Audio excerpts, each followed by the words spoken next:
오늘은 누가복음 6장 17절에서 26절 말씀으로 복 있는 자, 화 있는 자라는 제목으로 함께 말씀을 나누고자 합니다. 오늘 본문은 이제 바로 앞에 읽기 바로 앞에 있는 본문은 예수님이 기도하러 산에 올라가셨고 밤이 새도록 기도하셨고 날이 밝으니까 이제 제자들을 불러서 그 중에 12를 택하시고 사도라 이렇게 부르셨습니다. 그리고 이제 산에서 그들과 함께 내려오셔서 주신 그런 말씀입니다. 여기서 먼저 하나 생각하고 지나갈 것은 예수님은 늘 기도하는 분이었다. 예수님이 누구신가라는 그런 여러 가지 정의가 있을 수 있겠지만 분명한 하나는 기도의 사람이었다라는 이야기죠. 하나님의 아들이시요 또 하나님과 동등하시지만 늘 기도하셨다. 그러므로 우리들도 예수님의 그 기도의 모습을 늘 본받고 살아야 할 것입니다. 12명의 제자의 이름은 베드로, 안드레, 야고보, 요한, 또 빌립과 바돌로메, 마테, 도마, 또 야고보와 시몬, 유다와 또 가룟 유다, 이렇게 12명입니다. 한번 이런 생각을 해보셨나 모르겠어요. 12명의 제자들은 어떠한 사람들이었을까라는 그런 생각이 있지요. 물론 당대에 더 귀한 이들은 있습니다. 서기관이라든가 율법학자라든가 정말 영향력을 끼칠 만한 사람들이 있지만 그런 이들은 아니었어요. 그러니까는 때로는 예수님의 제자들이 평가절하되기도 했습니다. 그래서 좀 모자란 사람들, 부족한 사람들 아닐까 이런 생각도 했지요. 그런데 이제 베드로를 한번 생각해 보면 이제 베드로만 해도 자기 배를 가지고 있던 사람이다라는 이야기입니다. 이제 우리 가운데 배 가진 사람은 없지요. 근데 이제 이 베드로는 배를 가지고 있었고 예수님이 나를 따라오너라라고 말씀하셨을 때 배를 버려두고, 그러니까 자기 배니까 배를 버려뒀더라고 얘기하겠죠. 남의 배를 가르쳐서 배를 버려두고 이렇게 얘기할 수는 없습니다. 그러니까 배를 버려두고 예수님을 따라갔다. 배 한 척값이 얼마나 할까요? 배 한 척값이, 여러분 배 한 척이 얼마나 할까? 어선, 물론 이제 나룻배 조그만 배도 두어 명이 타는 그런 배도 있겠지만 물고기를 잡으러 나가는 배는 그래도 어선입니다. 어선 한 척이 얼마나 할 것 같아요? 어제 동대문 지방 그 지방회를 앞두고 또 장로 과정 속에 있는 분들을 이제 교육하고 문답하는 그런 시간들이 지난 목요일, 금요일, 토요일 밤늦게까지 이렇게 이어졌는데 이제 그 문답 중에서 이제 한번 그 얘기가 나왔어요. 배 한 척값이 얼마나 하느냐 물어보니까 실제를 아는 분이 하는 얘기가 얼마나 할 것 같아요? 예? 자가용 한 대값 10억 한답니다. 10억. 예. 배 한 척이 10억 한대. 물론 이제 세 배를 이야기하는 거고 아마 이제 중고 어선 같은 경우는 4, 5. 그러니까 아파트 한 채 값은 좋게 된다 이런. 그러니까는 베드로가 예수님을 따라갈 때 배를 버려두었다라는 것은 그래도 가난한 사람은 아니었다 이런 생각이 좀 들고요. 세리 마태도 마찬가지. 마태도 세관이었어요. 세리였으니까 그에게도 세리 삭개오 못지않은 그런 재산은 있었을 거다. 근데 그런 것들을 다 버려두고 예수님을 따르게 되었다라는 그런 이야기입니다. 오늘 말씀은 예수님께서 산에서 내려오셔서 평지에서 제자들을 보시고 하신 말씀이에요. 얼핏 보면 마태복음에 나오는 산상수훈, 팔복의 말씀하고도 거의 비슷합니다. 그래서 흔히 읽을 때는 이 누가복음에서 이 부분을 읽을 때면 마태복음의 산상수훈의 누가복음판이라고 생각하기도 쉽지만 또 가만히 살펴보면 다른 부분도 있다라는 그런 이야기입니다. 그래서 누가복음의 오늘 본문을 사복과 사화라고 표현할 수 있겠는데 대상도 마태복음에서는 예수님이 산 위에 오르셔서 무리가 오는 것을 보시고 그들을 가르쳤습니다. 그래서 산상수훈이라고 이야기해요. 무리를 대상으로 하신 말씀이라면 오늘 이 누가복음은 제자들, 12명의 제자들을 부르시고 그 제자들을 보시면서 하신 말씀이다라는 얘기입니다. 베드로에 대해서도 우리가 잠깐 살펴보았지만 다른 제자들도 비슷했을 것입니다. 그들은 그냥 결코 가난한 자는 아니었다라는 겁니다. 어떻게 보면 그들은 얼마든지 부하게도 살 수 있었고 자기 것을 마음껏 누리면서 살 수 있는 사람이었습니다. 얼마든지 자기 배를 채우며 배부르게 먹을 수 있는 사람들이었습니다. 요즘 같으면 맛집을 찾아다니면서 만난 것들을 이것저것 골라 먹을 수 있던 사람입니다. 또 큰 근심도 없었습니다. 그래서 늘 기쁘게 그냥 사랑하는 이들과 함께 하하호호 웃을 수 있는 그런 사람이었고 또 주변 사람들로부터도 칭찬과 존경을 받으며 살 수 있는 사람들이었다라는 이야기입니다. 그런데 예수님이 이들을 향하여 하시는 말씀이 그렇게 사는 사람들, 부유하게 사는 사람들, 먹고 배부를 수 있는 사람들, 웃으며 살아가는 사람들, 이런 모든 사람들이 화가 있다라고 말씀하시는 거예요. 제자들을 바라보면서 너희들 그렇게 살고자 하느냐? 그런 이들에게 화가 있다라는 말씀을 하시는 거예요. 그러면서 하시는 말씀이 가난한 자가 복이 있다라고 말씀하시고 그 이야기는 예수님을 따르면서 가난해질 수 있다라는 이야기인데 그러나 그 가난해질 수 있지만 그것이 복이 있다라고 말씀하시는 거예요. 나를 따라오면 가난해질 수 있어.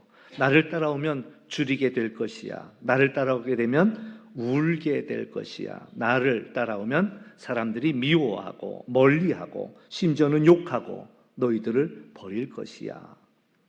제자가 된다라는 것, 제자의 삶을 산다는 것은 부유해진다는 것을 의미하지 않습니다. 가난해진다는 것을 의미합니다. 배부른다는 것을 보장해 주지 않습니다. 오히려 줄이게 될 수 있을 것이고 웃을 일보다는 때로는 울 일들이 더 있고 칭찬과 존경보다는 도리어 미움을 받고 버림받을 수 있다라는 말씀입니다. 예수님이 그렇게 사셨어요. 예수님이 그렇게 말씀하셨죠. 공중에 새도 보금자리가 있고 또 여우도 그 머리 둘 곳이 있지만, 그러니까 그 굴이 있지만 인자는 머리 둘 곳이 없다라고 말씀하셨습니다. 예수님을 따른다라는 것은 쉽지만은 않다라는 이야기죠. 그럼 이제 이런 질문이 올라옵니다. 그럼 도대체 부유하게 사는 게 왜 문제가 되는데? 이런 질문이 되겠죠. 예수님을 따른다 해서 배부르면 안 되고 또 웃으면 안 되고 또 칭찬받으면 안 된다라는 말인가? 라는 예수님이 그 이유를 말씀해 주십니다. 부자가 천국에 가기가 어렵다. 낙타가 바늘귀를 지나가는 것이 오히려 더 쉽겠다라는 말씀이죠. 우리가 가난해져야 할 이유, 우리가 줄여야 할 이유, 우리가 울어야 할 이유, 우리가 미움을 받아야 할 이유는 한 가지, 우리의 연약함 때문입니다. 잠언에 보면 아굴의 기도가 나옵니다. 거기서 우리의 연약함의 핵심을 말해주지요. 잠언 30장 7절에서 9절 말씀을 보면 내가 두 가지 일을 주께 구하여 싸우니 내가 죽기 전에 내게 거절하지 마옵소서. 곧 헛된 것과 거짓말을 내게서 멀리 하옵시며 나를 가난하게도 마옵시고 부하게도 마옵시고 오직 필요한 양식으로 나를 먹이시옵소서. 혹 내가 배불러서 하나님을 모른다 여호와가 누구냐 할까 하오며 혹 내가 가난하여 도둑질하고 내 하나님의 이름을 욕되게 할까 두려워함이니이다. 우리의 연약함은, 우리의 문제는 우리가 배부를 때 하나님을 모른다 하기 쉽다는 얘기예요. 신명기 32장 15절에 보면 그런데 여수룬이 기름짐에 발로 찼도다. 여기 여수룬은 이스라엘을 의미합니다. 배부름에 이제 기름짐에 발로 찼다. 내가 살찌고 비대하고 윤택하며 자기를 지으신 하나님을 버리고 자기를 구원하신 반석을 업신 여겼도다. 우리 인생이 그래요. 여유가 생기면요 선택의 여지가 많아집니다. 그러다 보면 하나님을 잊고 엉뚱한 유혹을 받습니다. 저라도 마찬가지일 거예요. 없으니까 하나님만 바라보고 살지요. 만약 내게 많은 것들이 주어졌더라면 더 하고 싶은 일들이 있겠지요. 물론 좋은 일도 하겠지만 때로는 하지 말아야 할 일을 할 수도 있다라는 이야기입니다. 그래서 시편 기자는 고백하기를 차라리 고난이 유익이라는 겁니다. 시편 119편 67절 고난 당하기 전에는 내가 그릇 행하였더니, 고난 당하기 전에는 그릇 행했다는 거예요. 그러나 고난을 당하고 난 다음부터 이제는 주의 말씀을 지키나이다. 또 71절에서도 고난 당한 것이 내게 유익이라, 고난이 유익이라 고백합니다. 왜? 이로 말미암아 내가 주의 율례를 배우게 되었나이다. 우리가 고난 속에 놓이다 보니까 하나님을 찾게 되고 하나님의 말씀을 붙잡게 되고 하나님께 매달린 그 가만히 생각해 보니 이 고난이 나쁘지 않더라라는 그런 이야기죠. 우리가 가난해질 때 예수님을 따르기가 쉽습니다. 우리가 줄일 때 예수님을 따르기가 쉬워요. 우리가 우울 일이 있을 때 예수님의 위로를 얻습니다. 우리가 미움과 핍박을 받을 때 하나님 나라를 더 사모합니다. 주여 어서 오시옵소서. 마라나타. 누가 외치겠어요? 고난 중에 있느니 언제 오시렵니까? 주님을 찾는 거예요. 그러나 살만하고 배부르면 주여 여기가 좋사오니 천천히 더디 오시옵소서. 어쩌면 예수님이 다 비우고 낮아지신 이유가 어쩌면 우리 때문이었을는지도 모릅니다. 우리가 헛된 기대를 하지 않도록 예수님의 보여주신 삶은 참으로 가난한 삶이었고 그와 같은 것들 우리에게 가르치시고 말씀하셨습니다. 그런데 제자들 그럼에도 불구하고 예수님이 가난한 삶을 몸소 사시고 또 그 가난한 것들을 보여주셨음에도 불구하고 제자들은 자기들 마음대로 생각하는 거예요. 망상에 빠지는 거예요. 많은 사람들이 예수님을 따를 때 예수님 따라가면 한 자리 하겠네 이 생각. 우리 예수님 예루살렘에 들어가면 분명히 예수님께서 나 예루살렘에 가면 고난받고 핍박받고 죽게 될 것이야 라고 말씀하셨음에도 불구하고 제자들은 그 얘기를 엉뚱하게 들어요. 예루살렘에만 들어가면 예수님이 높은 자리에 앉으실 것이고 우리가 좌편에 우편에 막 망상을 갖더라라는 이야기지요. 그럼 또 다시 이런 질문을 해봐요. 그렇다면 예수님을 따르기 위해서는 꼭 가난해져야만 하는가라는 질문이지요. 예수님을 잘 따르기 위해서는 반드시 줄여야 하고 울어야만 하는가, 미움을 받아야 하고 욕을 먹어야 하는가. 물론 그렇지 않은 사람들도 있습니다. 예수님을 잘 따르지만 부자들도 있고 예수님을 잘 따르지만 배부른 자들도 있습니다. 그러니까 두 종류의 사람이 있는 거예요. 예수님을 따르기 위해서, 예수님을 잘 따르기 위해서 모든 것을 내려놔야 할 사람이 있고 예수님을 따르기 위해서, 예수님을 더 잘 섬기기 위해서 더 많은 복을 받아야 할 사람들도 있다. 그럼 무슨 차이가 있을까요? 누구는 가난해져야 복이 있고 누구는 부유해도 좋고.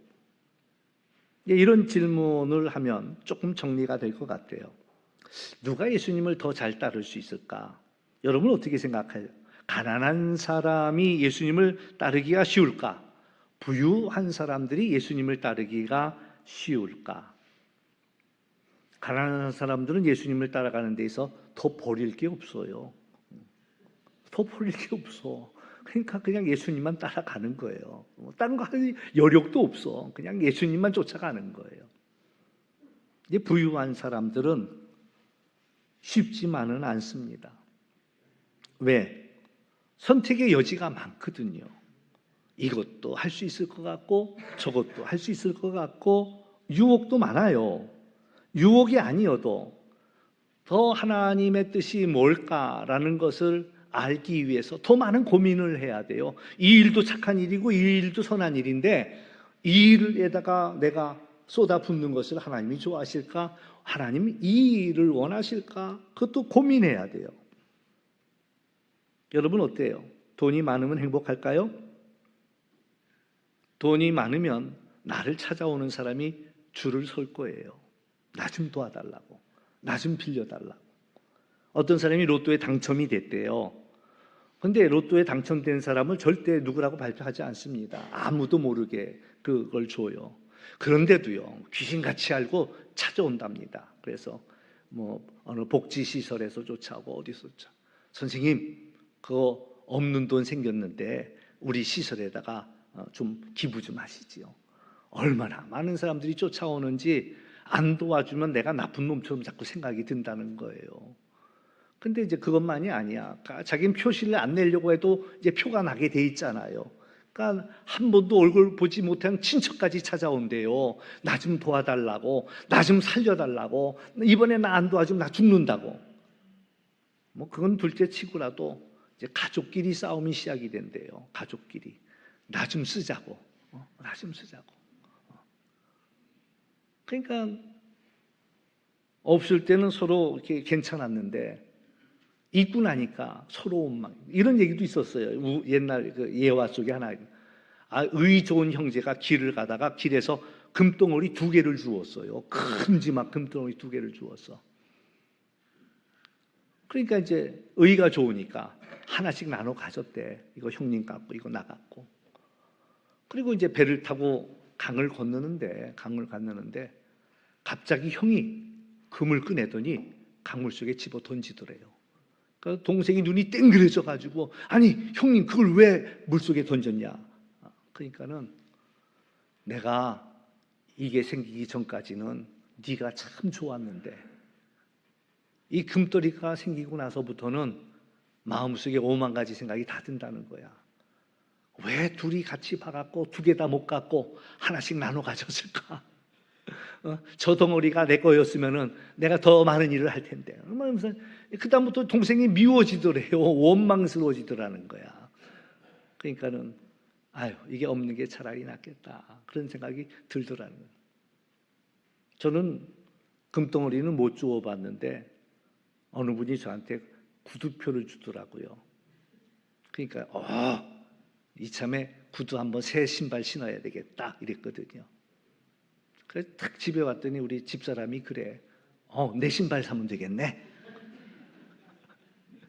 내 생각에는 내 신발이 더 급한 것 같은데. 그러니까 거기서 둘이서 왜 한 장이 와갖고 이 분란이 일어날까? 없을 때는 안 싸웠는데 있으니까 마음의 갈등이 생기기 시작하는 거 아니에요. 없을 때는 안 싸워요.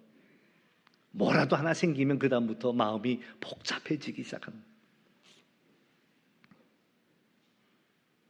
돈 때문에 오해도 생기고 갈등도 생기고 원수도 생기고 오래 끌어온 그 관계가 깨어지기도 하고 끊어지는 일들이 있더라라는 그런 이야기.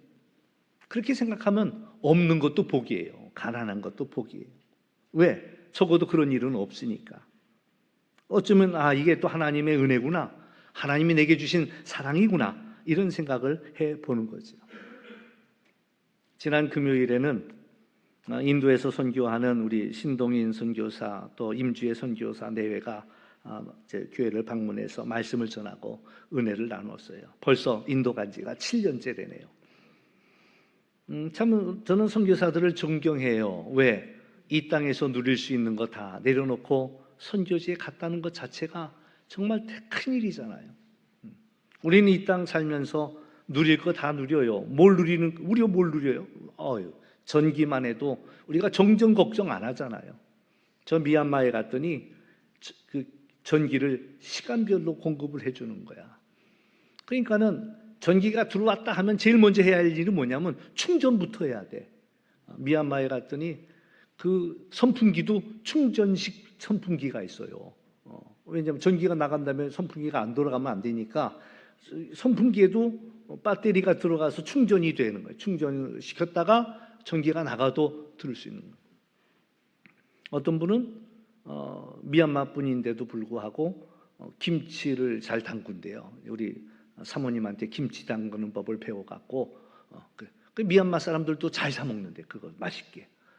근데 돈 많이 벌겠네요. 그랬더니 또 그게 쉽지 않은 게 뭐냐면 전기가 들어왔다 나갔다 이러니까 보관하기가 쉽지 않은 거예요. 보관하기가. 이제 우리는 그런 걱정 안 하고 살잖아요.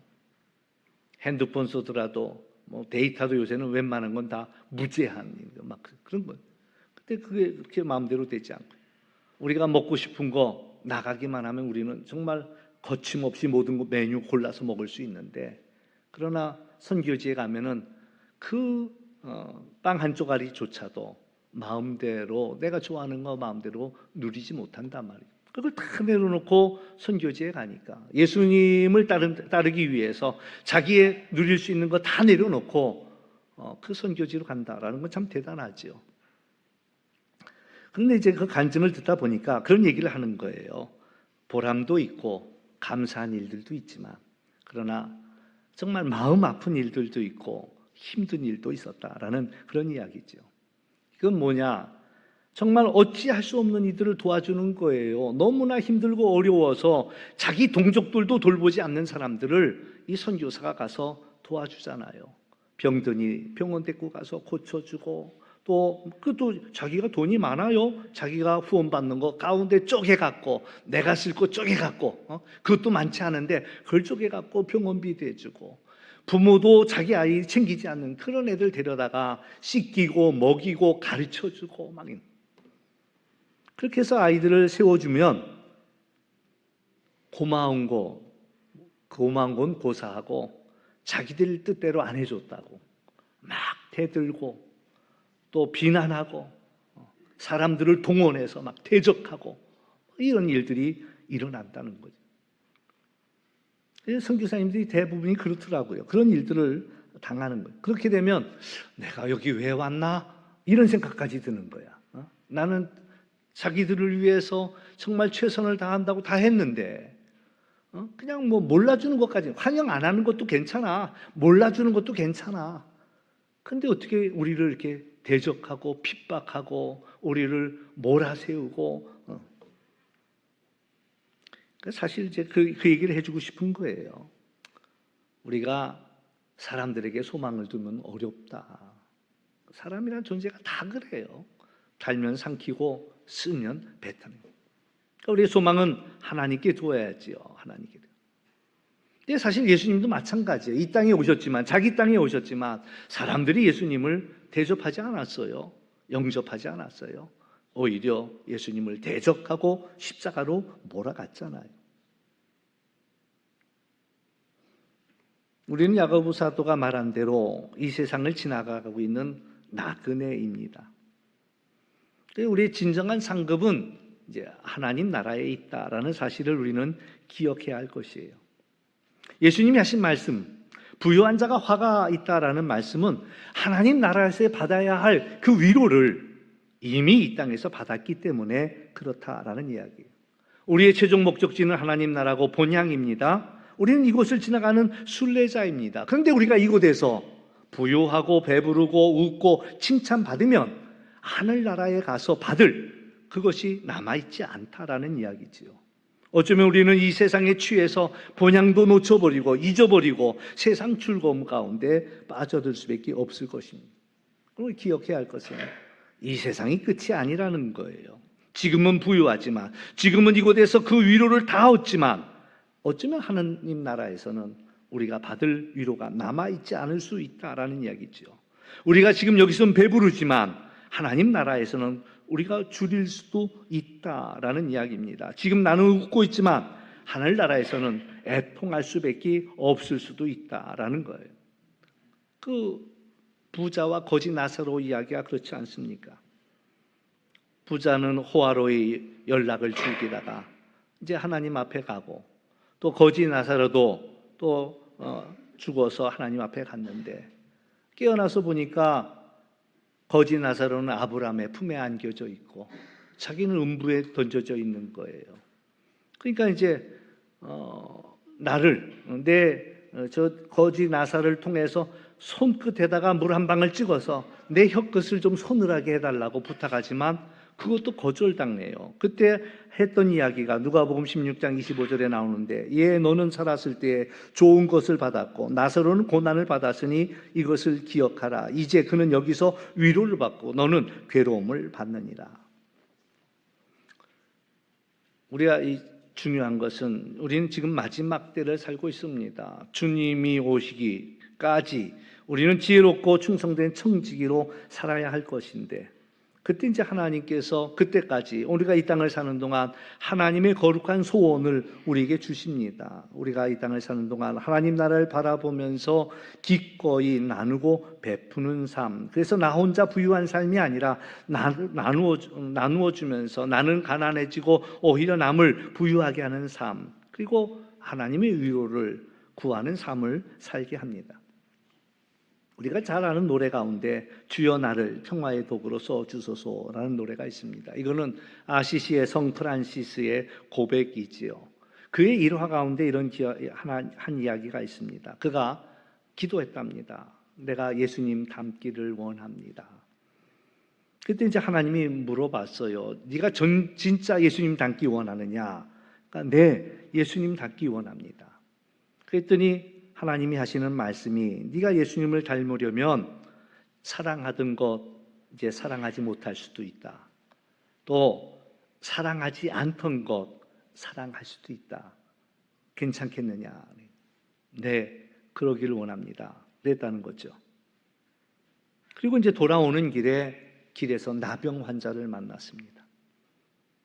나병 환자를 보는 그 순간에 그가 사랑스러운 거예요. 전에는 못 느꼈던 그를 향한 사랑이 막 속에서 솟아오르더래. 나병 환자를 끌어안고 그 손에 입을 맞췄다라는 이야기예요. 오늘 우리가 예수님 닮기를 원합니까? 예수님 따르기를 정말 원하십니까? 예수님을 따른다는 건 이런 것을 의미해요. 내가 좋아하던 것들이 더 이상 좋지 않고 내가 좋아하지 않았던 그러한 것들이 이제는 좋아지는 것을 의미합니다. 이전에 할 수 없던 일들을 기쁜 마음으로 할 수 있게 된다라는 이야기지요. 우리는 가난해질 것입니다. 줄이게 될 것입니다. 울게 될 것입니다. 미움당하고 욕먹고 버림받게 될 것입니다.